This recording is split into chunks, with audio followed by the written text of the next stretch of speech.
Hello friends, my name is Dr. Ashish Alexander. I teach English in Sam Higginbotham University of Agriculture, Technology and Sciences in Allahabad. Today we will discuss and learn about the feminist voices from 20th century America. The middle decades of 20th century saw the proliferation of feminist writing in the USA. Women writing occurred in the context of social movements and went hand in hand with the discovery and consolidation of the history of women writing. The period that marks the beginning and culmination of the second wave feminism from 1930s onwards to around 1980s was the time when American women writers made inroads into the world of academia and publishing. Tillie Olson, who had been a member of the Communist Party USA, played a key role in founding of the feminist press. Marilyn French, the other famous writer, created sizable work in fields of fiction as well as literary history. Adrian Rich, she collaborated and participated in wide variety of social movements and established solidarity across classes, races and genders. A discussion on life and work of these three writers shed much light on the character and development of women's movement and women's writing in 20th and early 21st century America. Tillie Lerner Olson was a trailblazer in more ways than one in the second wave feminism in the USA. An activist, writer and literary historian, Olson left a deep mark on the American feminist movement through her long life that spanned crucial years in modern American history, from the post-Depression years of 1930s to the first decades of the 21st century. Her parents, Samuel and Ida Lerner, were Russian Jewish immigrants who settled in Nebraska in 1908 to escape the Tsarist backlash after their participation in the 1905 rebellion.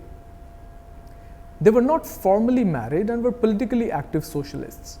Her father, a laborer, served for many years as secretary to Nebraska's Socialist Party. Ida Lerner, her mother, was unlettered who educated herself in her later life. Samuel and Ida had 6 children, of whom Tillie was the second. The family later moved from Nebraska to Omaha. An avid reader and an aspiring writer from her younger days, Olson was deeply influenced by a novel she read serialized in the papers of the Atlantic Monthly magazine in an Omaha junk shop.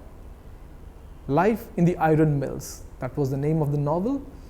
It resonated greatly with her as it taught her that lives of ordinary working class people could become great literature and filled her with a sense of confidence about her own future as a writer. However, Olson did not know who the writer of this novel was, as the magazine did not publish the names of the contributors. It was years later that Olson found out that the writer of the novel that much impressed her with its realism was written by a woman called Rebecca Harding Davis. In 1972, Olson played a critical role in republishing of this novel, which is now considered a classic, by the feminist press. Politically aware and active, Olson left high school to help her family. In 1931, she married Abraham Jevons Goldfarb, a fellow communist. She got increasingly involved in labor politics of her time and was soon jailed for helping to organize packing house workers in Kansas City. Olson, who was barely 18 at that time, had already been writing skits and musicals as member of the Young Communist League. Her experience of being imprisoned not only catapulted her to a wider public notice, but also gave her material and perspective to begin her first novel, Unundio, from the 30s. She began writing this novel in 1931, a segment of which was published in Partisan Review in 1934 as a short story, The Iron Throat. On the basis of this, she was offered a contract to write a chapter every week and eventually publish it as a novel. She, however, could not finish it, as she was not only too involved in political struggles of her time, but had also been sick with pleurisy or incipient tuberculosis. Her husband Goldfarb took her to Minnesota, where she did write a few more chapters of the novel, but could not complete it. Her first daughter, Carla, which was named after Karl Marx, was born in 1932. Activism, sickness, and pregnancy all played a part in restricting her literary career. The novel was eventually published about 4 decades later in 1974. In 1936, Tillie Olson went to live with Jack Olson, a longshoreman in California. Abby Goldfarb, her husband, died in 1937, and Tillie formally married Jack in 1944 and had 3 daughters with him. For more than a decade and a half, Olson did not publish anything. This has been referred to as a period of distraction for Tillie Olson. But it was also a period of wide observation and deep reflection. It was in her 40s that Olson returned to writing and publishing. With the help of a Stanford University creative writing workshop, a fellowship, and a foreign grant in literature, she published her first and only book of short stories, Tell Me a Riddle, a collection of 3 stories and a novella. It established her as a major feminist writer of her generation. The first story, I Stand Here Ironing, had begun in 1953 under the title Help Her to Believe, and remains her best known work. The title story of Tell Me a Riddle received the O. Henry Award for the Best American Short Story of 1961. She then received fellowship from Radcliffe Institute for Independent Study, as well as grants from the National Endowment for the Arts and a Guggenheim Fellowship. Her reputation as a writer was now firmly established. Later, a grant from MacDowell Colony allowed her to complete her unfinished novel that she started, Yoniendo, in the year 1974. By 1970s, Olson was also teaching courses in literature and in women's studies at several universities in the United States and abroad. She was also much in demand as a speaker to women's groups, university students, and writers' organizations. As a literary historian, Olson contributed numerous essays and articles to various women publications. She edited and recovered women's writings and taught at Amherst College, Stanford University, the Massachusetts Institute of Technology, and the University of Minnesota, among others. Olson wrote another short story, Requa Aye, in 1970. Her nonfiction book Silences appeared in 1978. In this book, she articulates the deep anguish over demands of day-to-day life that robs many a writer of the opportunity of making their voice heard. She writes in her dedication, "For our silenced people, century after century, their beings consumed in the hard, everyday essential work of maintaining human life, their art, which still they made, anonymous, refused respect, recognition, lost." In 1979, she was awarded an honorary doctorate from the University of Nebraska. In 1980s, she edited and contributed introductory essays to important women's publication, Mother to Daughter, Daughter to Mother, Mothers on Mothering, which came in 1984, and Mothers and Daughters, That Special Quality, An Exploration in Photographs, 1989. Tillie Olson died on 1st January 2007 in California. Olson's writings give a perspicuous account of limitations within which women, and especially women writers, find themselves in the early 20th century. She underlines the fact that industrialization hasn't helped women who are still tied to their traditional roles subservient to men. Through her fiction, she invites the reader to enter the complex inner lives of women who from the outside live rather uninteresting lives. She delineates her characters in the web of filial and social relationships and exposes oppressive structures working in families, political spaces, as well as social configurations. Her work, while highlighting women's productive work, addresses themes relevant to all classes, all groups, which are marginalized and are oppressed. The next writer that we will discuss is Adrian Rich. Adrian Cecil Rich was an iconic American poet, considered by some to be the most far-reaching and influential poet of her generation. Born on 16th May 1929 in Baltimore, Maryland, Adrian was elder of two sisters. Her Jewish father, Arnold Rice Rich, taught medicine at the Johns Hopkins University, and her Protestant mother, Helen Jones Rich, was a trained composer and concert pianist. Rich published her first book of poetry, A Chance of World, in 1951, the year she graduated from Radcliffe College. The book was chosen by W.H. Auden for the Yale Younger Poets Award, and in the foreword he praised Rich for control over her craft. Her artifice continued to find special mention when she published her second book of poetry, The Diamond Cutters and Other Poems, in 1955. As the recipient of Guggenheim Fellowship, Rich traveled in England and Europe in 1952 and 1953. She married economist Alfred H. Conrad in 1953, and the couple had 3 sons in the next few years. From the 1963 to 1966, the family lived in Cambridge, Massachusetts.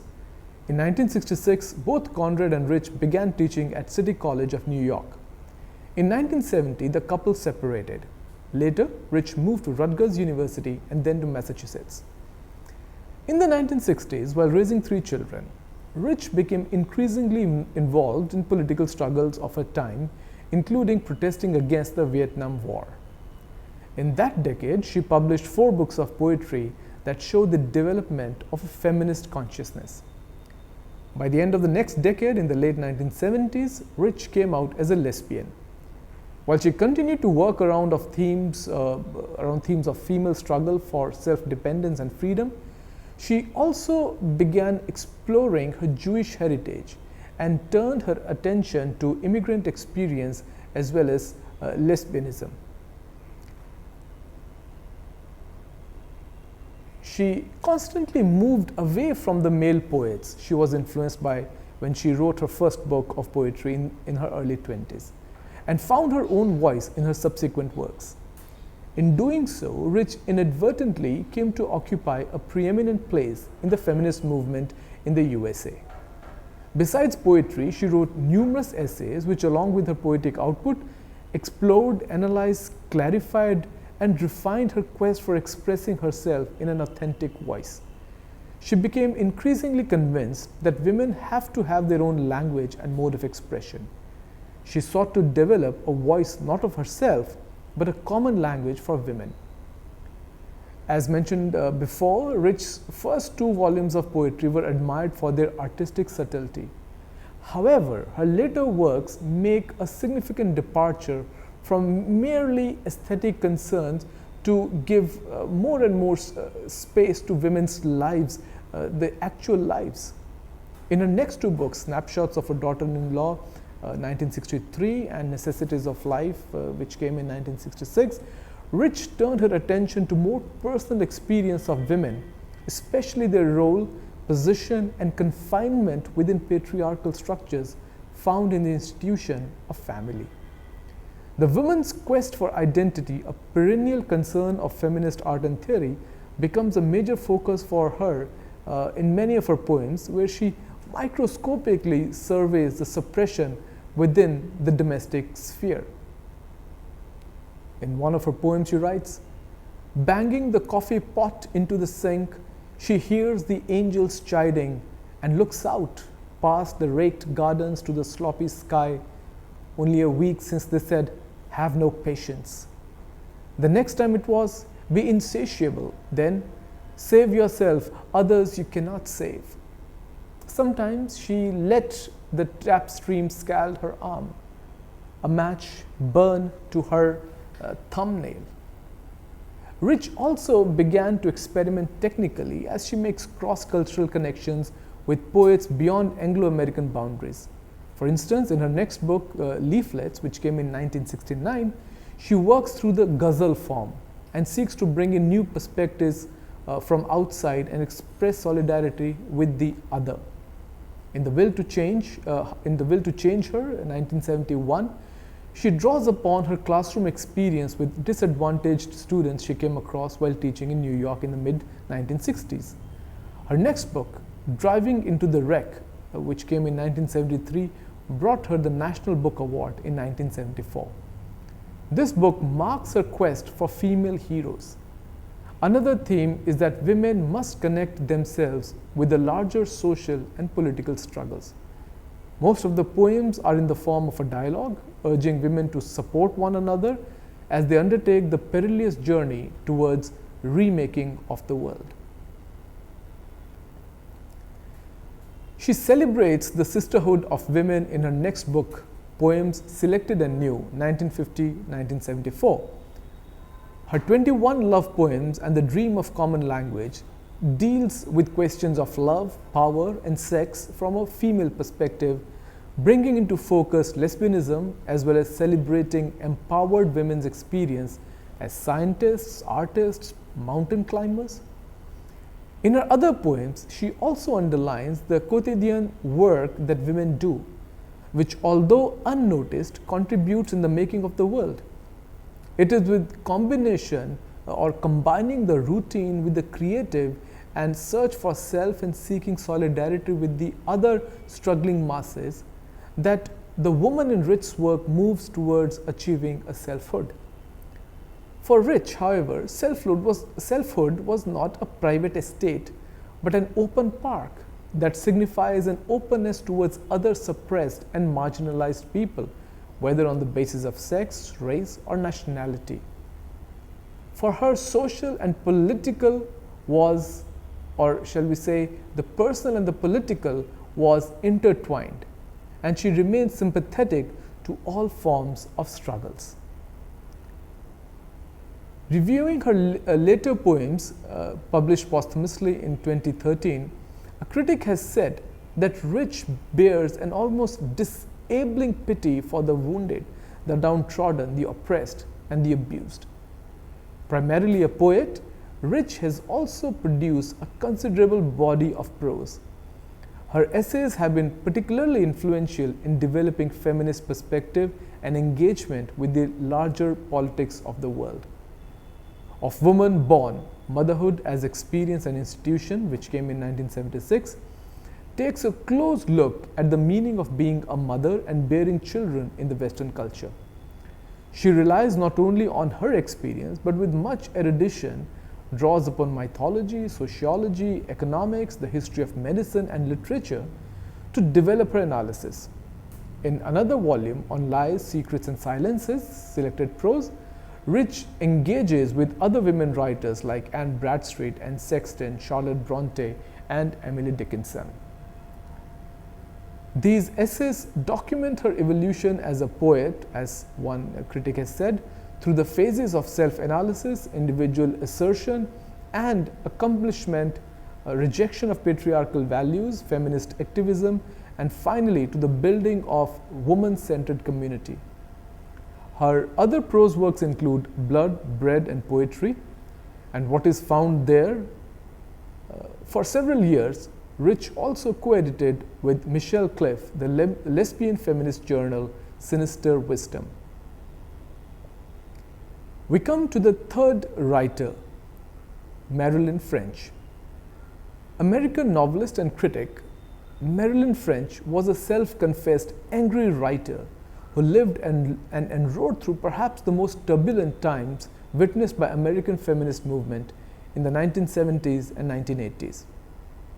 All men are rapists, and that's all they are, is the oft-quoted controversial statement by French, which in effect articulates the despair of women seeking independent standing in a patriarchal society, a society that has become increasingly violent and murderous towards its women. The 1970s and the 80s was a period of some stellar developments in feminist movement and scholarship, but as critic Ellen Showalter says, it also saw unprecedented violence against women. It is in this context that one must look at the work and anguish of writers like Marilyn French. French was born on 21st November 1929 in New York City to E. Charles and Isabel Edwards. Her family was of Polish descent with no considerable means. French, however, was a brilliant student who won scholarships and went to do her BA from Hofstra College. While still a student, she married Robert M. French, a lawyer, in 1950. She had 2 children from that marriage. French graduated in 1951.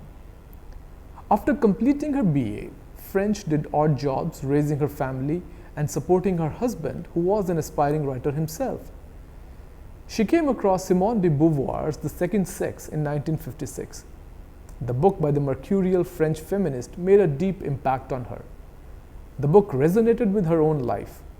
A person with no less claim to the life of scholarship than her husband was reduced to being a mere support to her family and husband. She knew firsthand the cultural expectations and societal mores that forced women writers to sacrifice their aspirations towards a literary career.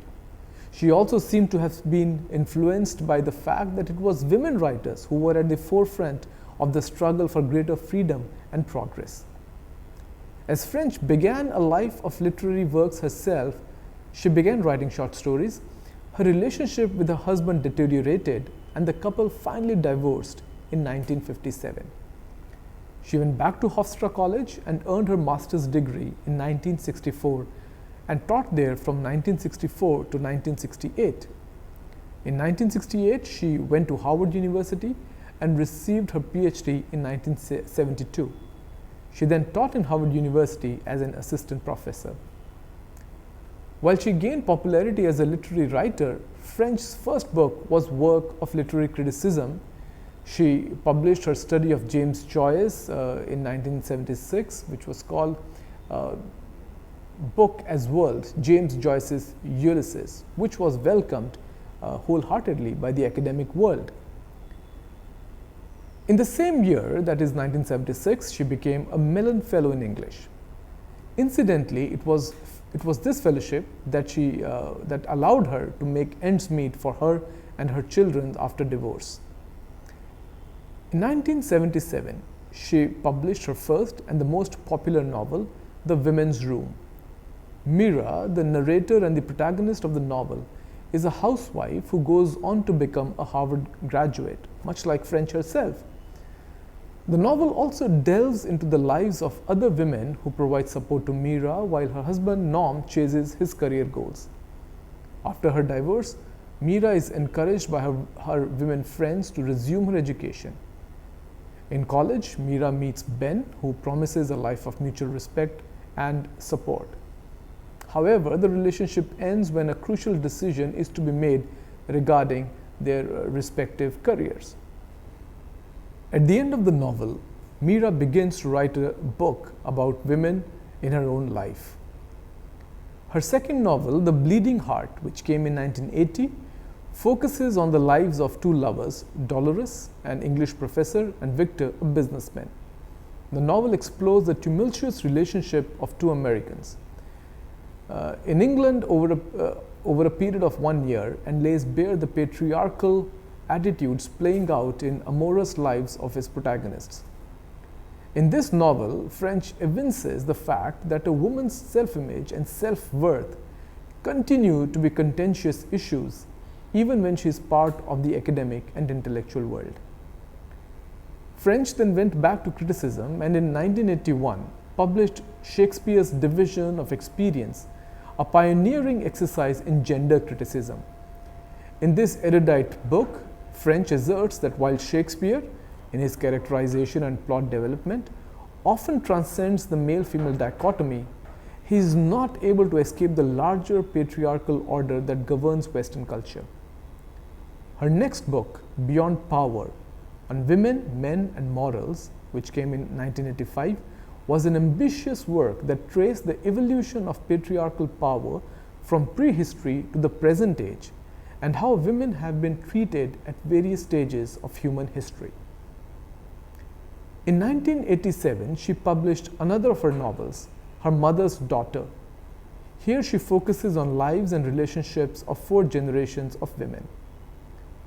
Her 1992 book, War Against Women, is a study of misogynist biases within various cultures.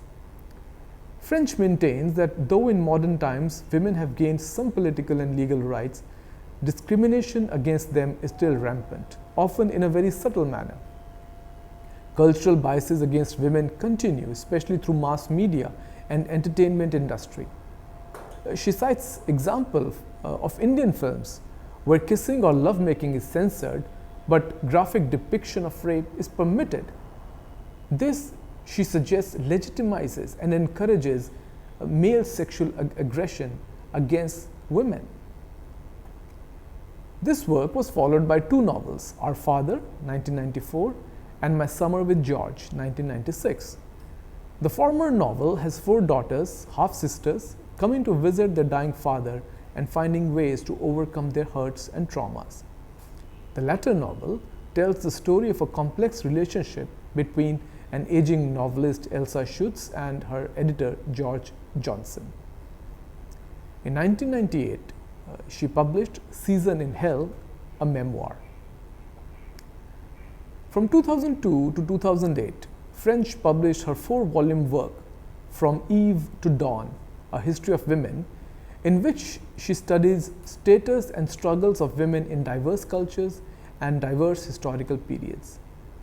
India, China, Arabia, and Africa, and these civilizations figure prominently in this study. In the Name of Friendship, which came in 2006, and The Love of Children, which came in 2009, were her last 2 novels. French died of heart failure on 2nd May 2009 at a hospital in New York. Thank you.